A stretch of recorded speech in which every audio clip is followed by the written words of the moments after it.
then the redeployment will happen. Look, target enforcement operations should happen across the nation. That's what we've done for decades. And with target enforcement operations, I've done many of them. It just makes it safer for everybody. When we know exactly what we're looking for, what is his criminal history, what is his immigration history, where's he live, is he in an apartment complex versus a house, has he got a known record for having weapons, it's safer for everybody. Then we know what type of resources we need to go.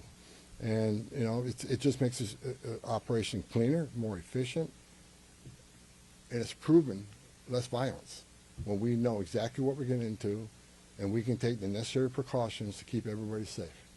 You know, some of the operations that I've been involved in, we know there's children in the house based on surveillance.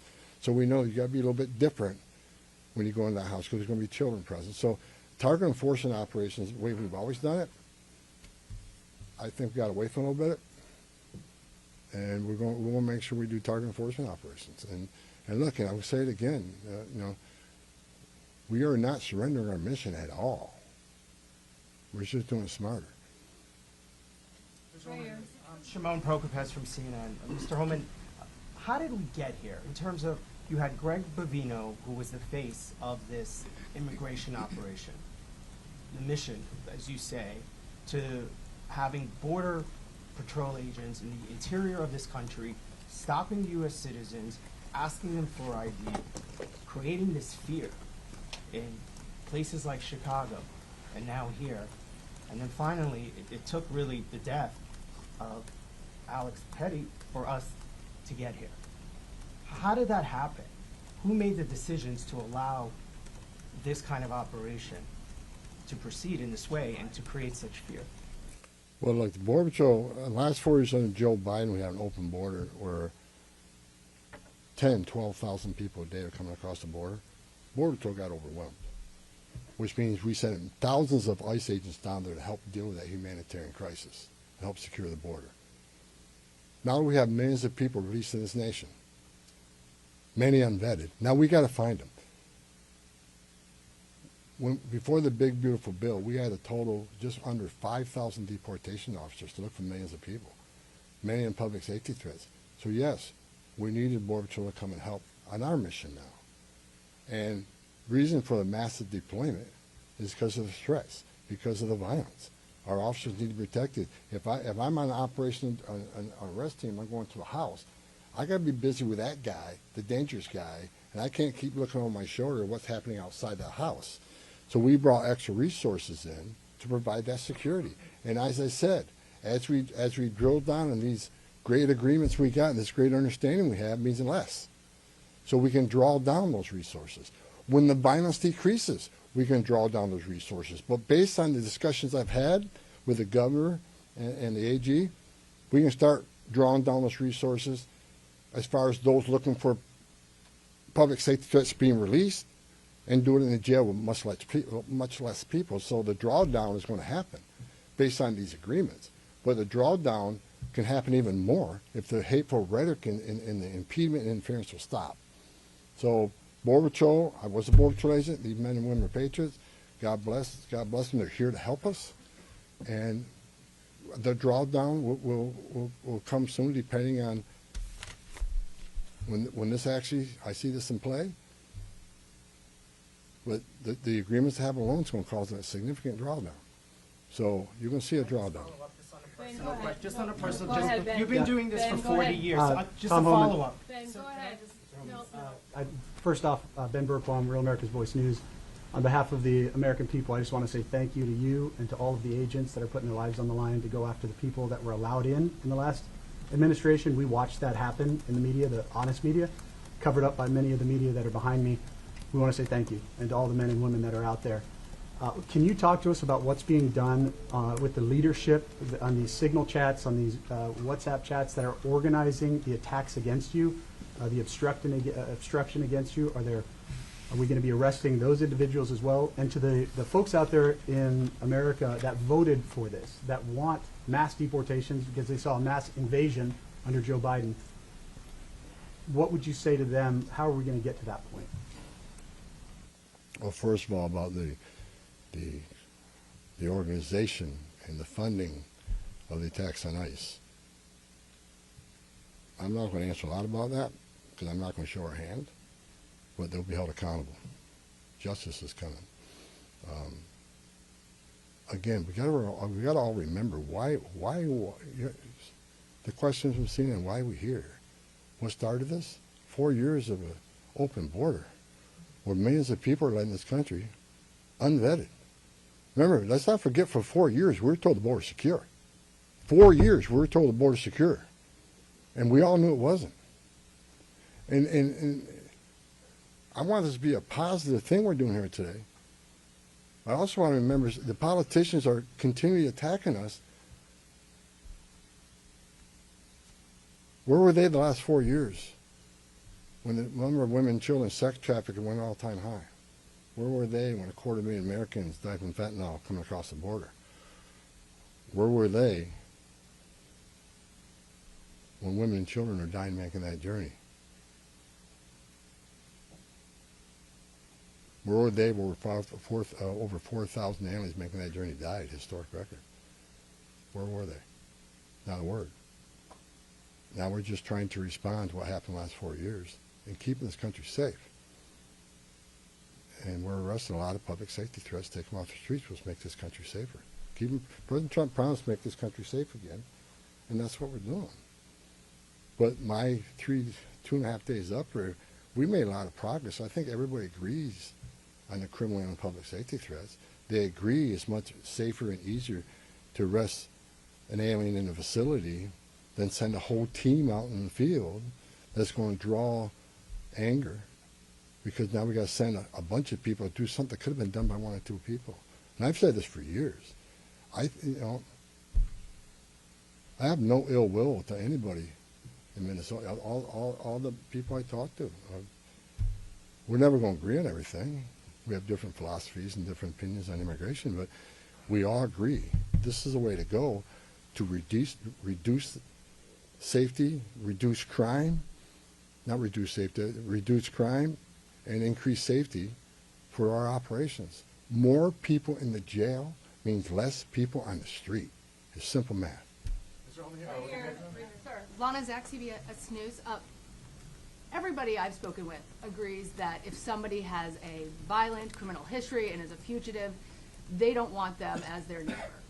But when you're talking about a targeted operation, and are you talking about targeting people whose crime is coming to this country, or is it a more specific definition now? All operations will be targeted, but the prioritization are going to be criminal aliens, public safety threats, and national security threats. I've met with Marcos and his staff. We got a lot of them. We got a lot of them to keep us busy. So that would be our focus. So that is enough that's what, there is not going to be a focus on people who have no other crimes except for their status. If you're in the country illegally, you're never off the table. But prioritization doesn't mean but you forget about everybody. So let me say this. If the message we send is you can enter this country illegally, it's a crime, don't worry about it. You can have your due process, show up in court, not show up in court, get ordered removed, don't worry about it. Unless you commit a serious crime, you're good to go. If that's the message we send to the world, you're never going to fix this problem. The most vulnerable people in the world will make that dangerous journey like they did under the Joe Biden administration. Over 4,000 aliens died making that journey. And again, a significant increase in sex trafficking. Because when they did that and opened those borders up saying, we're not going to detain you, we're going to give you free health care, we're going to fly you to the city of your choice, put you in a free hotel room, give you 3 meals a day, and give you work authorization, we're just going to bring you in. And when they did that, they sent a message to the whole world, you can come and do this. And what happened? They overwhelmed the men and women of the Border Patrol, where many days 70% of agents were pulled off that line. 70%. You don't think the criminal cartels had a field day with that? They created gaps for the cartels do their activity. And that's why you've seen the rise in fentanyl overdose. That's why you saw the rise in sex trafficking. The 2 million plus known gotaways, why did they pay more to get away? Why didn't they pay less, turn yourself in, get released within 24 hours? You get a free airline ticket to the city of your choice. We're going to give you a free hotel room, and we'll give you free food and free medical care. And you're going to get work authorization in 6 months. Why did 2 million people choose to pay more not to take advantage of that giveaway program? They didn't want to be vetted. They didn't want to be fingerprinted. That scares the hell out of me, and it does still. The Trump administration with ICE and Secretary Noem and Marco Rubio and the intelligence community, Tulsi Gabbard, we're all working together to try to identify who these people are. And we've already found many of them, but it's hard work to do. But there are national security threats walking this nation because of the last administration. And they are one of our main priorities, too. Thank you. Can you please be specific about how many ICE and how many Border Patrol agents are currently operating in the state? I think we're near 3,000.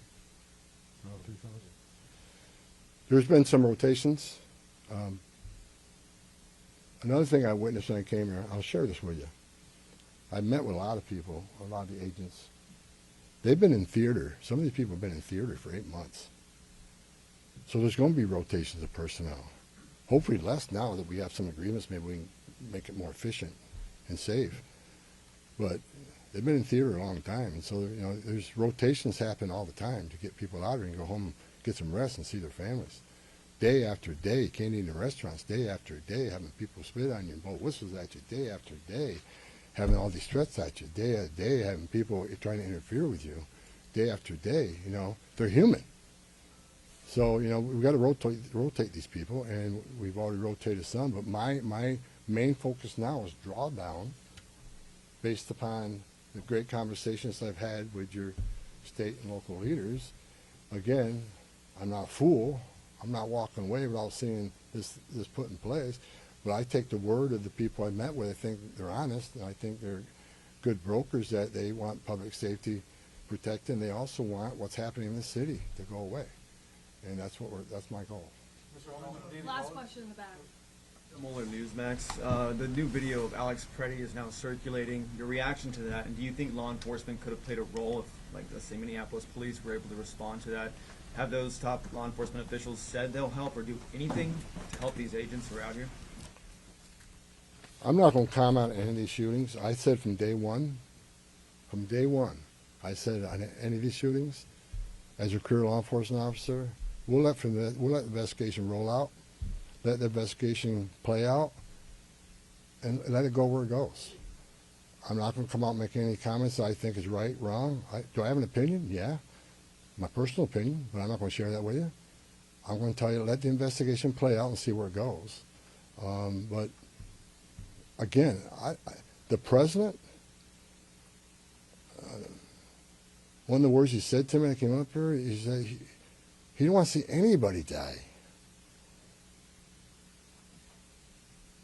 The less interference, the less rhetoric, the less, I have buried Border Patrol agents and I buried ICE agents throughout my career, and the saddest thing I've ever done is